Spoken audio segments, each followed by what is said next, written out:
Às vezes, somos levados a acreditar que encontrar um propósito para guiar nossas vidas é suficiente para nos manter motivados e felizes. O que eu experimentei nesse ponto foi uma grande frustração, já que nessa época eu acreditava nisso realmente, mas essa certeza interna não refletia de imediato o exterior. As coisas levam tempo, e o elemento água na medicina chinesa é onde experimentamos o inverno, a escassez de recursos, mas também a restauração. Minha rotina nesse período era a seguinte: acordava às 5 da manhã para ir para a faculdade. De lá, ia direto para o trabalho, onde ficava até às 21. Por volta das 22, estava em casa para tomar um banho, comer alguma coisa e estudar. Sim, era o tempo que eu tinha para fazer todos os trabalhos e estudos dos 2 cursos, da graduação em psicologia, além de estudar medicina tradicional chinesa. Quando chegava sábado, era dia de ter aula durante o dia inteiro no Incisa de acupuntura. Muitas vezes eu estava exausto. E eu me lembro de vários episódios de eu 1 hora na moto, chovendo, no trânsito, e eu chorar de tão cansado que eu estava. E quando era domingo, dia de encontrar com a namorada, era bem comum eu desmaiar no colo dela. Não dava nem para conversar muito, fazer muitas coisas, porque ele realmente estava muito cansado. No início era difícil, assim, para mim, para eu poder compreender, mas depois eu realmente percebi que era difícil mesmo a rotina, e aos poucos eu fui tentando ajudar ele, né? Deixar isso um pouco mais leve. Mas apesar de motivos plausíveis, até mesmo de saúde, para eu não continuar com essa rotina, a cada sábado eu saía mais nutrido, eu saía com mais sede para tentar entender como que os orientais pensam. Olha, não foi fácil, tanto a questão prática quanto os estudos. É um desafio a gente quebrar o tanto de paradigma que a nossa cultura nos imprime e a gente nem se dá conta. O início do curso foi bem complicado. Eu dizia que era mais difícil que minha graduação em física, e olha que é considerado um curso bem puxado lá na universidade. As pessoas acham que essa coisa de medicina tradicional e holística é algo intuitivo e que não demanda estudo. Isso é porque elas não conhecem os livros que a gente precisa estudar. Vamos lá. O mínimo para a gente começar a entender do assunto é teoria de base, fisiologia e fisiopatologia energética, estudo dos pontos, combinação dos pontos, prática clínica e por aí vai.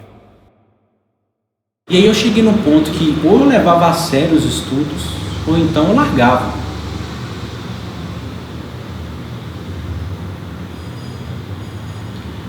É uma medicina, não dá para poder fazer mais ou menos. E daí eu fui buscar vários livros para poder me ajudar a pensar como os orientais. Busquei a ajuda de professores, fiquei pensando nisso de noite.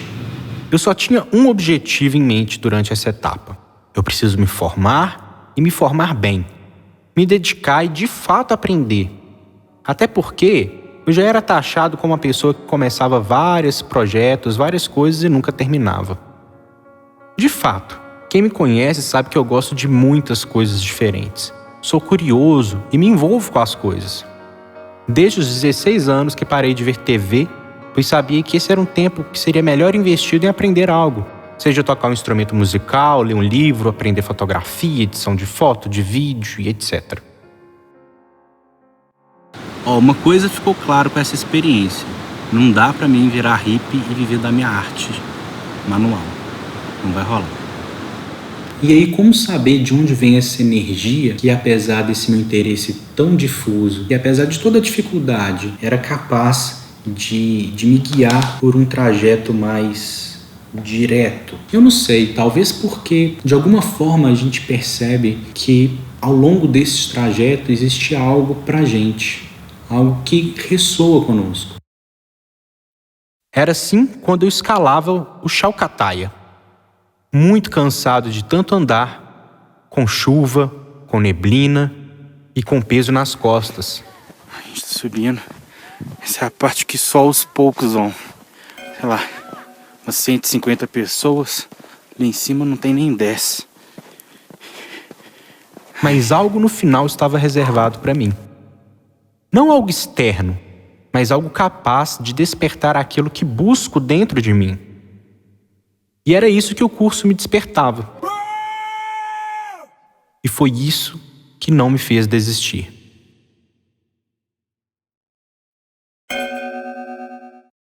Mas quando tudo começava a mudar para mim, a impactar a minha vida diretamente, a compreender e ver os conceitos da medicina chinesa nas coisas, na vida, eu não via isso ressoar no externo. Aliás, havia certa resistência, por preconceito inclusive. Aquele mesmo preconceito que antes eu tinha com a acupuntura, eu via que estava vivo, presente na sociedade.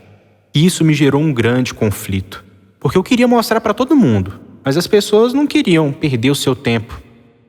E aí, com pouco tempo de formado na acupuntura, eu decidi sair da escola de música para poder me dedicar de maneira exclusiva como terapeuta. E isso aliado a uma proposta que eu recebi de ajudar num salão de beleza que ia se ampliar para um centro de estética e de saúde. Só que eu fiquei trabalhando lá 6 meses e, no fim das contas, levei um calote.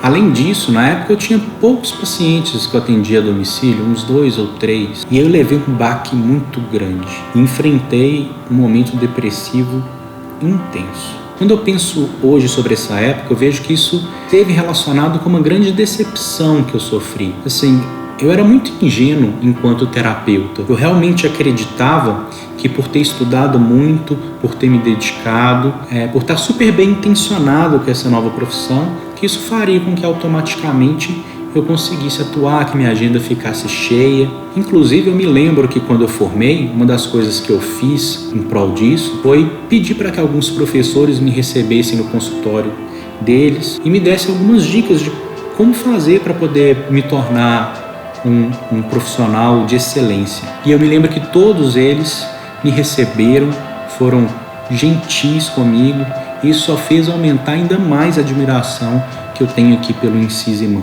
De fato, ele foi conhecer um pouco do trabalho, sobretudo, no meu caso, usando o trabalho da acupuntura e usando o trabalho da intervenção psicanalítica, assim, até para contar um pouco como é que seria isso no meu dia a dia, né? Achei muito bacana a iniciativa, como alguém que procura fazer com muita precisão, com muita qualidade. A gente passa isso adiante quando uma pessoa como o Rafael volta para a escola, né, querendo aprender um pouco mais, querendo fazer a diferença na vida de uma outra pessoa. Sem dúvida nenhuma, isso é muito satisfatório para a gente, né? Eu escutei atentamente os conselhos deles e estava certo de que se eu os aplicasse, eu teria sucesso na clínica. Só que não é assim que funciona.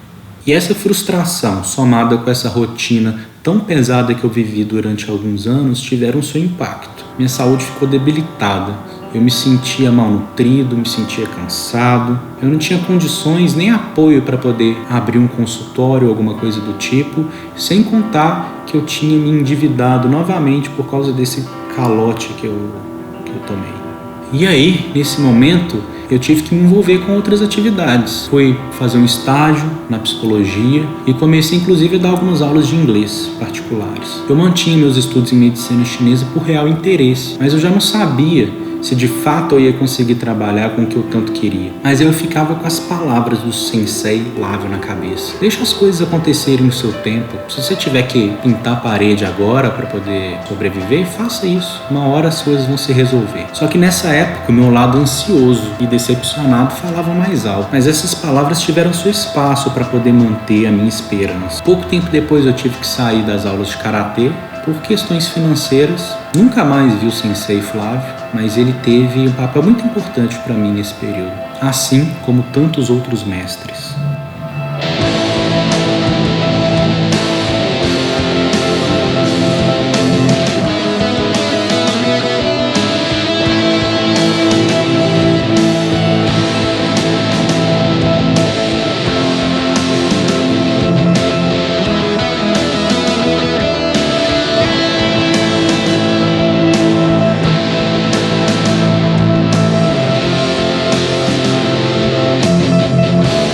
Rafael, ele é extremamente exigente, assim.